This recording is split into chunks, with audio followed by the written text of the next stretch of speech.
Hello guys, Dhananjay here and I have the Motorola Moto M over here, and in this video I'm going to tell you guys my initial impressions about this device after using it for 3 days. So basically I'm going to tell you guys what do I think about the camera, battery life, display, how does it feel to hold it in hand, and these are my opinions after using the device heavily for 3 days, I would say. So without further delay, let's get started. First of all, I would like to mention the box contents that you will get with the Motorola Moto M. So obviously you will get a charger and a USB cable, you will get earphones, you will get cover, and you will get a scratch guard too. So you get 5 things in the box, and getting a scratch guard plus cover plus earphones is something which I have not seen in any smartphone which was launched in 2016, at least when it comes to budget range. So that's a really good thing done by Motorola, that they provided almost everything. And I started using the cover immediately because this camera bump over here is similar to Moto G4 Plus and Moto Z Play, and my friends who were using or who are using Moto G4 Plus and the Moto Z Play have got scratches on the camera glass,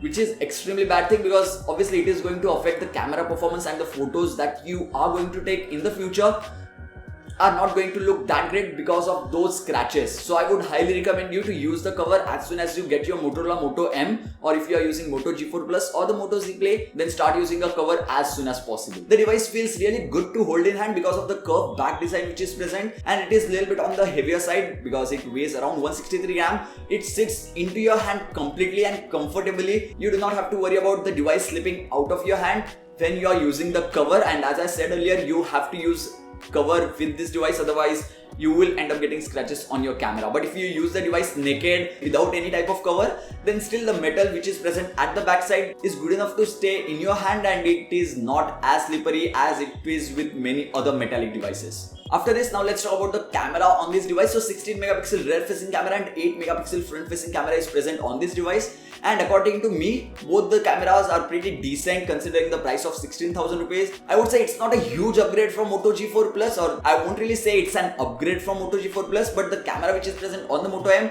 clicks good enough pictures, and the pictures which you are seeing on the screen right now are not edited a single bit and are clicked by the Motorola Moto M. When it comes to the 8 megapixel front facing camera, the pictures clicked are really good, but I would have loved to see more sharpness in the selfies because the selfies which are clicked with this phone, or I would say those are not as clear or as sharp as you would expect them to be. And as I said earlier, rear facing camera also clicks good pictures, even though the time I spent before and after clicking this picture was really nice, but the colors present in this picture are not that natural, because what I was seeing by using my eyes was not this red, and obviously the colors are more towards saturated side, which can be a good thing if you want to share these pictures on social media such as Instagram, Twitter, Facebook or Snapchat, whatever that is.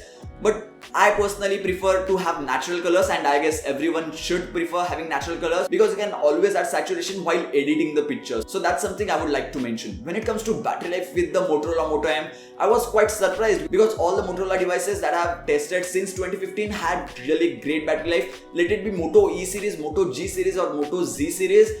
But with the Moto M, so supposedly M series, the battery life is not that great. I was not able to get 4 hours of screen on time by using the device throughout the day, and by throughout the day I meant I played Pokemon Go for around 1 hour, I would say. I listened to few songs, watched some videos on YouTube, and that's pretty much it. Still I was not able to get 4 hours of screen on time. Whereas with the Redmi Note 3, La Equally 2, even with the Moto G4 Plus, I was able to get screen on time of about 5 hours, which was a great thing. But the battery life on the Moto M is surely not that great, and I will mention about the battery life once again in my full review. So if you have not subscribed to the channel already, then don't forget to hit that subscribe button down below because the review of this Motorola Moto M is going to come real soon. 5.5-inch full HD display is present over here, which has no issues whatsoever. The colors pop out really good. The colors are natural, even though the pictures clicked with this device are not that natural, but the colors on the screen are really good and you will not be disappointed with the display for sure. If you are looking at the Moto M as an upgrade from Moto X Play, then I would say removing the front facing speaker and making them bottom firing speaker was not the best thing that Motorola did. Even after that, the speaker sounds really good. It is loud, it is clear, little bit of bass is present in the speakers, and once again you will not be disappointed with the speakers too. When it comes to fingerprint scanner which is present on the backside, it unlocks the device pretty fast, I would say. As you can see, it unlocks the device, but it is surely not as fast as its competitors such as Moto G4 Plus, Redmi Note 3 or La Equally 2. Even though Redmi 4 Prime, which I had imported, which will cost you around $150, has faster fingerprint sensor than Motorola Moto M. This issue can surely be fixed with software updates, and I have seen multiple devices whose fingerprint sensor accuracy and fingerprint speed has increased drastically after software updates. So when it comes to fingerprint sensor, it can be fixed. This device comes with Android Marshmallow, but it is based on Android 6.0 and not Android 6.0.1. I do not know why Motorola did not launch it with 6.0.1, and if the Motorola was last year's Motorola or 2015's Motorola, this device would have come with the latest Android version, that is Android Nougat right now, that is Android 7.0. It still has Android 6.0, not 6.0.1.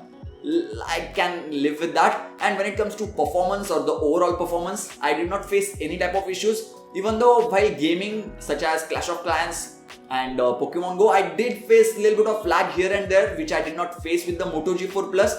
So overall, the day-to-day life performance is great. When it comes to gaming, the device is sort of okayish. If you want to see the full gaming review of this device, then just click on the I button right now and you can watch the full gaming review of this device. And one last good thing about this device is that it is water resistant. So if you spill water on this device mistakenly, or if you put this phone in water because you want to show off, then nothing will happen to this device most probably. And so that's really a good thing. I would not suggest you to dip your phone into the water though, but something to note about. You can feel free to use this device in rain and talk on the phone while it is raining, because the rain comes on the top. So what are my initial impressions after using this device? Is it better than the competition which is present?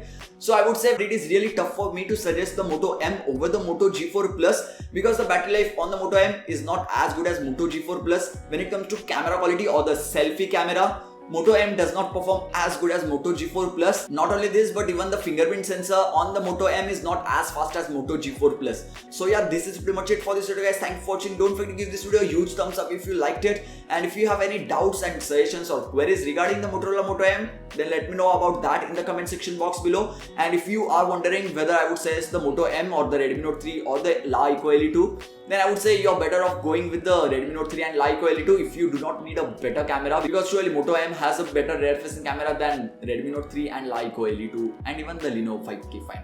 If camera is not your preference and performance, battery life are your needs, then go with those phones. I'll give the link of all the best smartphones in the description box below, so do not forget to check it out. So yeah, thank you guys, thank you for watching.